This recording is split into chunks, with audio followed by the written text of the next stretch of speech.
Il était une fois, dans un très lointain pays, un royaume très prospère. Mais la paix n'allait pas durer. Le vieux roi venait de mourir. Sans aucun descendant sur le trône, le royaume tomba dans le chaos. La soif de pouvoir aveuglait les guerriers autant que les magiciens. Des rois apparurent pour tomber le jour d'après. Mais la folie des hommes allait bientôt être éclipsée par un mal encore plus grand. La magie qui donnait la vie et apportait la chance s'était transformée en une chose bien plus sinistre. Un par un, une tombe après l'autre, les morts se réveillèrent, se nourrissant de cette énergie qui devenait de plus en plus forte chaque nouvelle nuit. La peur se répandit dans tout le royaume, qui fut rapidement abandonné.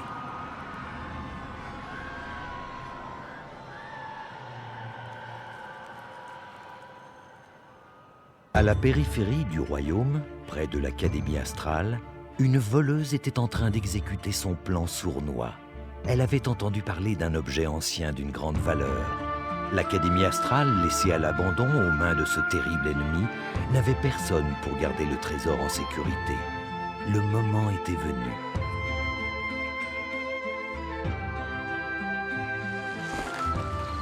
Tout était parfait. Elle se dirigeait vers le château et obtiendrait très prochainement ce trésor qu'elle convoitait tant.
La douce lune souriait à la voleuse alors qu'elle avançait vers le sanctuaire où se trouvait le trésor ancien.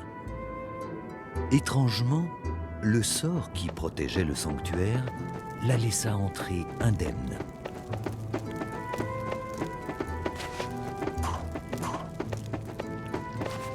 Julie. Alors que la voleuse venait de mettre la main sur le trésor, elle ressentit un picotement. La voleuse allait bientôt découvrir que c'était plutôt le destin qui avait mis la main sur elle.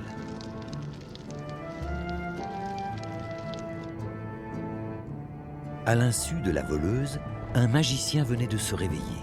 Le magicien avait regardé dans sa longue vue et remarqué la terrible armée de morts-vivants. Il n'était pas vraiment très enthousiaste à l'idée de mourir. Par mon chapeau, je dois m'échapper! Il avait étudié les étoiles pour tenter d'apprendre le sort complexe de boule de feu que tout magicien se devait de connaître. Bien entendu, c'était un mensonge. En fait, le magicien avait une certaine réputation auprès des dames. Il avait travaillé à la création d'une fausse potion de boule de feu qui les impressionnerait et améliorerait son statut. Mais la potion s'était retournée contre lui.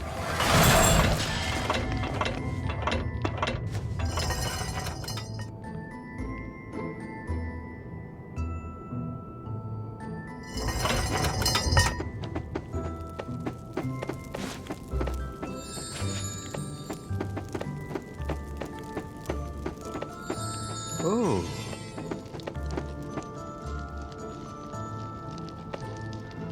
Ma chère, pourquoi cette expression de douleur sur un si joli visage?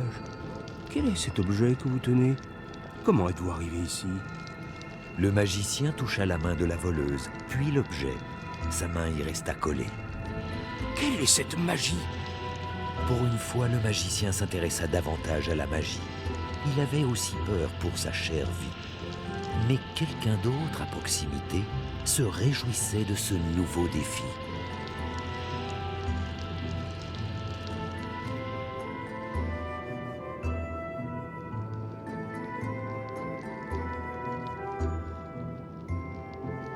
De l'autre côté de l'Académie astrale, un chevalier s'entraînait pour combattre les morts-vivants et se prouver qu'il était digne de rejoindre l'armée du roi. Entre vous et moi, il ne savait pas vraiment ce qu'était un mort-vivant, mais il allait prouver qu'il était le plus brave de tous les chevaliers. Le chevalier perçut qu'il était de son devoir de protéger l'Académie astrale pendant ces temps de désespoir. Il était à la recherche de toutes choses inhabituelles.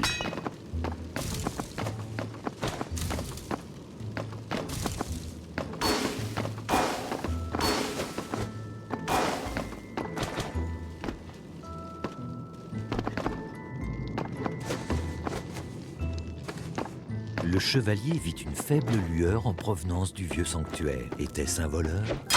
Était-ce son jour de gloire? Il s'était juré de protéger le sanctuaire et l'Académie. Rien ne pouvait lui barrer le chemin. Qu'est-ce qui se passe? Le chevalier les rejoignit et mit la main sur le troisième côté de l'objet, à la façon d'un puissant guerrier. Oh non, ce n'est pas de bon augure. Qu'est-ce qui n'est pas de bon augure? Il y eut un éclair de lumière, et le magicien, la voleuse et le chevalier disparurent.